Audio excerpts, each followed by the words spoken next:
Udah, teman-teman. Aman udah di video.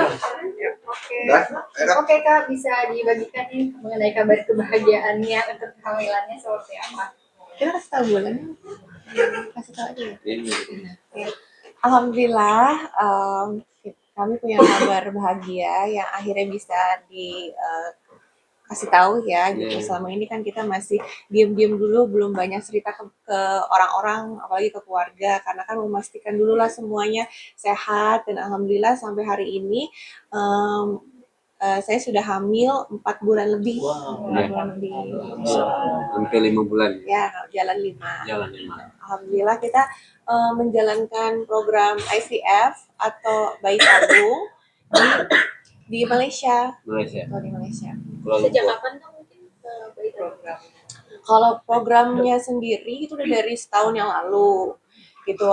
Saat itu kami sudah mencoba normal ya sayangnya. Tapi waktu itu kan belum dikasih. Terus saat itu konsultasi sama dokter karena memang ternyata saya juga ada apa namanya ya? Penyempitan rahim. Bukan ya, PCOS ya. PCOS. Jadi akhirnya disarankan untuk program. Kita udah coba inseminasi, udah coba IVF bayi tabung di sini juga di Jakarta, tapi belum rezeki. Alhamdulillah rezekinya kemarin suksesnya di Kuala Lumpur. Ya. Berarti prosesnya berapa lama Kak untuk program bayi tabung? 1 tahun lebih ya saya. 1 tahun lebih. 1 tahun lebih. Dari awal sampai jadi itu 1 tahun lebih. 1 tahun lebih. Kak Ibu dan suami ini kan mungkin perjuangannya nggak mudah ya sampai akhirnya punya bayi lagi, punya anak lagi. Gimana sih mungkin sekarang berdua makin jaganya gimana nih untuk bayi yang lagi dikandung? Gimana yang jadi? Kan kamu yang ini. Ya kayak orang pada umumnya aja. Dijaga terus, jangan paling sering ingatin aja, jangan capek-capek. Sekarang juga ada olahraga pilates ya, biar apa namanya? Tetap fit. Fit gitu. Jadi ya pada umumnya aja.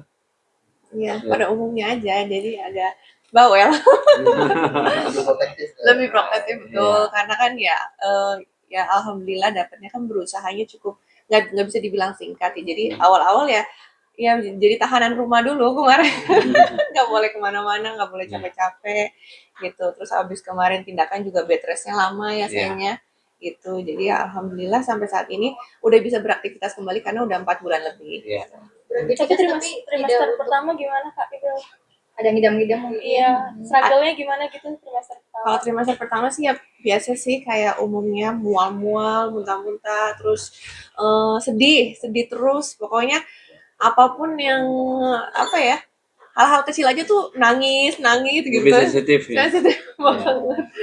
Kayak kamu dimarahin mulu ya sama aku ya. Dimarahin. Ada pokoknya hal-hal yang nggak penting aja kayak ya gitu loh, sibuk ngurusin yang lain terus akunya nggak diurusin, nggak telat bales atau apa tuh nangis gitu ya. Harapannya gimana Mas Aldi mungkin menghadapi pada saat kayak seperti itu banget gitu perubahan hormon istri? Lebih ke diam aja.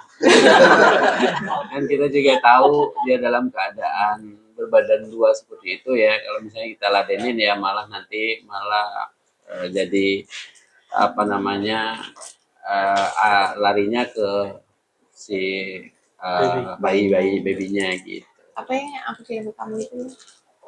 Ya. Nggak boleh debat. Ya ada beberapa juga yang dikirim konten ke saya yang tidak boleh memperdebatkan soal istri yang lagi hamil ya. Konten-konten menyindir gitu kan? Iya. Berarti rajin ngirim-ngirim quotes. Iya. Kirim-kirim. Mungkin anak-anak setelah tahu ibunya hamil lagi gimana nih? Pada excited kah atau gimana? Anak-anak sih. Ya pada seneng lah, akan punya adik gitu, pada senang. Dan alhamdulillah juga adik yang akan lahir ini juga sudah ketahuan ininya ya. Tapi belum boleh di-spill ya. Iya. Rahasia ya. Laki-laki itu kalau nggak direm soalnya. Tapi banyak yang jagain nih sekarang kayak gini. Alhamdulillah Iya. kan kemarin kan juga kalau proses bayi tabung kan juga banyak pengobatan-pengobatan, terus ada yang harus diinjeksi kayak gitu. Terus kadang kalau memang suami lagi nggak ada di rumah kayak lagi kerja, itu biasanya kakak Syifa yang suntikin, kan ada obat-obat yang harus disuntik tuh gitu. Terus kemarin juga pas udah hamil, kakak beli alat Doppler itu buat ngedengerin detak jantungnya bayi. Jadi nanti berapa hari sekali tuh dicek sama kakak detak jantungnya kayak gitu-gitu. Jadi beruntung banget anak Iya. ada yang Iya. seorang dokter. Ada dokter medis pribadi kayak ya. Tanpa perlu ke rumah sakit ya, saya Mm-mm. ya. Iya. Yang kayak gitu mungkin ada cemburu nggak atau gimana? Oh, enggak sih ya sayangnya. Cemburu Gimana gimana? kayak berarti punya ada baby lagi gitu yang baru atau Iya, malah lagi gimana, Kak? nanya-nanya aja gitu Kak. Oh, pada senang semua sih, nggak ada yang cemburu, malah nanya kapan lahir, kapan ininya, nggak ada yang cemburu kok. Pada senang kok punya adik. Iya, soalnya mungkin kita juga udah sering cerita ke anak-anak dari setahun yang lalu kan bahwa kami tuh sedang berusaha punya baby lagi gitu. Jadi anak-anak juga pasti udah menerima, terus kayak setiap kali pulang dari Malaysia gitu terus anak adik-adik pasti nanya udah ada babynya belum kayak gitu-gitu. Jadi kayak lebih ke supportive sih, nggak ada yang cemburu. Iya. Apalagi Amala juga sekarang udah eh, ngerti banget ya, ya. Jadi selama ini kalau ngelendot itu yang main tabrak-tabrak aja gitu. Kalau Tadinya. sekarang ya tadinya gitu.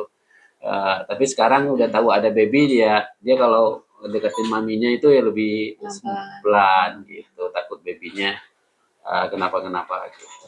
jenis kelamin kan udah terlihat nih, udah ada persiapannya belum sih, kayak udah belanja seperti itu. Udah menyambut. Belum sih, belum. Nanti aja ya, yang Nanti di aja. atas 7 bulan. Di atas 7 bulan. Kapan KPL-nya prediksinya Kak? Insya Allah Agustus sih? Januari. Januari awal Iya, Bukan Januari di sini atau di Malaysia? di sini.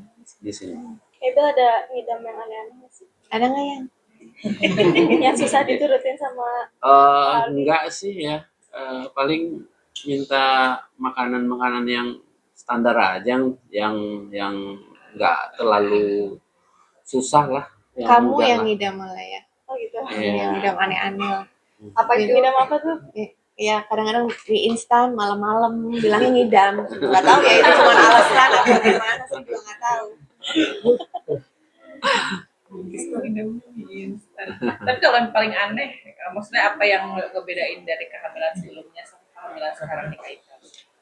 Yang membedakan dari kehamilan sebelumnya, mungkin kalau sekarang itu kayak banyak banget support sistemnya, terus lebih banyak yang merangkul, yang membantu, apalagi kan proses kami program hamil ini nggak mudah ya gitu.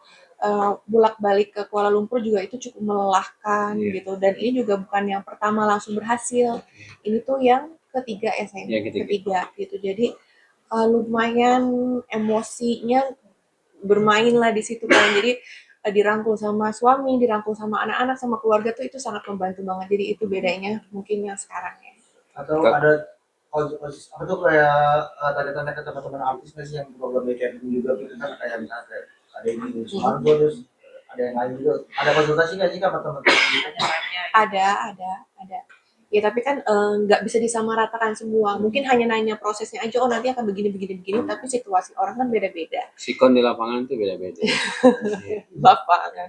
Iya gitu. Jadi ya mereka cuma paling nanya-nanya aja sama teman-teman, tapi baik lagi kalau untuk yang kasih support, yang menyemangatin ya pastinya keluarga sama dokternya mungkin ya di Malaysia. Ada pantangan nggak sih Kak Ida dari dokter untuk bayi tabung sendiri ke Kak Ida? Tantangannya banyak sih, banyak. Pas lagi programnya banyak pantangannya, terus setelahnya juga banyak. Jadi nanti sih akan kita ceritain karena prosesnya panjang, jadi nggak mungkin kita ceritain sekarang. Iya. Tapi setelah kehamilannya nggak ada ya Kak untuk tantangan? Tantangannya sih nggak ada, selain bed rest aja yang dijaga setelah sudah tindakan sampai sekarang, hanya itu aja sih. Kalau makanan gitu berarti nggak ada dipantau Kak? Nggak ada. Untuk perawatan nih Kak, kan lagi perawatan juga. Setelah punya baby ada batasan-batasan nggak sih untuk perawatan sendiri? Pastinya kalau perawatan ibu hamil kan nggak bisa senormalnya orang lain ya, jadi pasti dijaga hal-hal yang pastinya aman untuk bayinya gitu, jadi nggak bisa semuanya. Oke. Kak, tadi Ya. bilang apa namanya udah cobain Indo tapi akhirnya dapet di Malaysia. Itu alasan yang di Malaysia kan ada rekomendasi teman keluarga atau gimana sampai akhirnya berhasil dari dokter. Kalau di Malaysia itu karena memang rekomendasi teman. Terus yang kedua juga di Malaysia itu tempat yang kita proses kehamilannya itu memang udah terkenal di Asia Tenggara ya. Jadi makanya kita coba ke sana. Itu pun masih gagal di awal. Di pertamanya gagal, keduanya baru sukses berhasil gitu. Dan malah hasilnya cukup lumayan bagus. Kita mendapatkan beberapa telur banyak gitu. Yang kedua gitu. Kayak jadi ini nggak sih ngurangin kerjaan juga berarti. Batasi. Iyalah pasti. Apa udah gak ngambil job Kak semenjak hamil? Justru sebenarnya pas tahu hamil itu pas kita keluar film ya sayang yang di bioskop itu di situ itu lagi mual-mualnya banget dan lagi padet-padetnya kan jadwal kan. Jadi setelah itu ya diminimalisir sih sedikit-sedikit. Tapi ya mungkin kedepannya ya akan tetap kerja tapi nggak seaktif dulu lah. Program bayi tabungnya itu sekalian nentuin jenis kelaminnya apa Iya. enggak? Iya. Salah Sekalian satu itu ya? kelebihannya dari bayi tabung itu kita bisa tahu duluan sebelum di transfer embrionya itu laki-laki atau perempuan. Di PGTA Oh gitu. Daerah mana Bu? Banyak. Malaysianya daerah Kuala Lumpur. Kuala Lumpur. Oke. Oke. Ya, Terima kasih banyak ya. Sehat-sehat ya. Foto Kak Ibu, maaf Kak Ibu. Oh, Satu, dua, tiga.